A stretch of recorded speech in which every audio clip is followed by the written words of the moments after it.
басына іс түсіп, ауыртпашылықта, қиындықта өмір сүріп жатқан бауырларыма айтар едім. Уайымдамаңыз, сары уайымға салынып, шайтан лағнетінің азғыруына алданып, үмітсізденіп отырып қалмаңыз. Тұрыңыз да алға қарай қозғалыңыз, әрекет жасаңыз. Бұл қиындықтан Алла Тағала сізді жақын арада міндетті түрде алып шығады. Әрбір қиындықтың артында бір жақсылық күтіп тұр. Кішкене сабырлық керек. Әрбір ойламаған жерден келген жақсылықтың артында бір сынақ бар. Дайын болу керек. Қараңызшы, сізде сондай уақыт келеді әлі. Мен де осылай қиналған едім, құтыла алмайтын шығарым деп ойлап едім.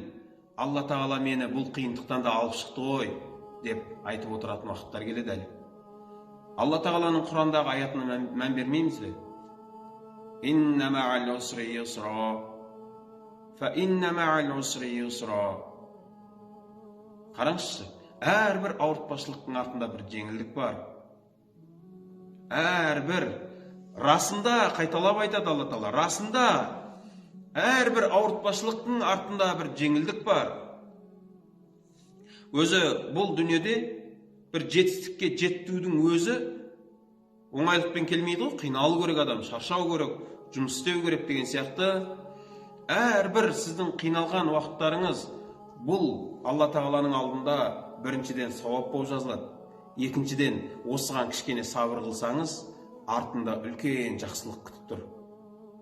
Бізде сабырсыздан сөйлеп қоятынымыз бар ғой. Мен неге осындай, анау деп бір басқа адамдарды мысалға келтіріп жатамыз. Сіз ол адамның өмірінде сыртын қомпайтып көрсеткенімен, ішінде не болып жатқанын білмейсіз ғой сіз. Мүмкін ол адамның жағдайы сізден де нашар шығар. Дүнияуи болмаса, рухани жағынан. Ал қараңызшы, біз кейбір адамдарға қызығамыз. Бір ойламаған жерден бір табыс келеді бір адамға. Біз сол қызығып, осы сияқты болсам деп қарап отырамыз ғой. Қараңыз. Жаңағы аяттың түсінігінде не дейді? Әрбір ауыртпашылықтың артында бір жеңілдік бар еді ғой. Енді ойламаған жерден келген бір жақсылықтың артында үлкен сынақ бар. Сынақтың ең үлкені, ағайындар, о дүниені қайттан жоғалтып алу емес, о еш нәрсе емес. Ең ауыры, бір үлкен дүниеге, үлкен табысқа қол жеткізген кезде адам жүрегін бұзып алуы мүмкін. Мен жүрекке тәкаппарлық кіруі мүмкін.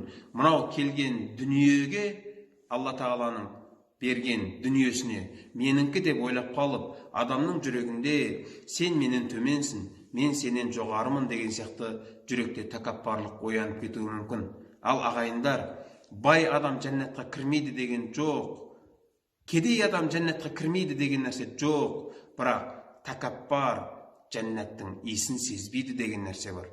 Сол үшін ағайындар, мына дүниеде кішкене ғана Алланың берген сынағы, ол сіздің әрбір басыңызға түскен ауыртпашылық, мынау дүниеде сіздің күнәларыңызға кафарат деп түсініңіз.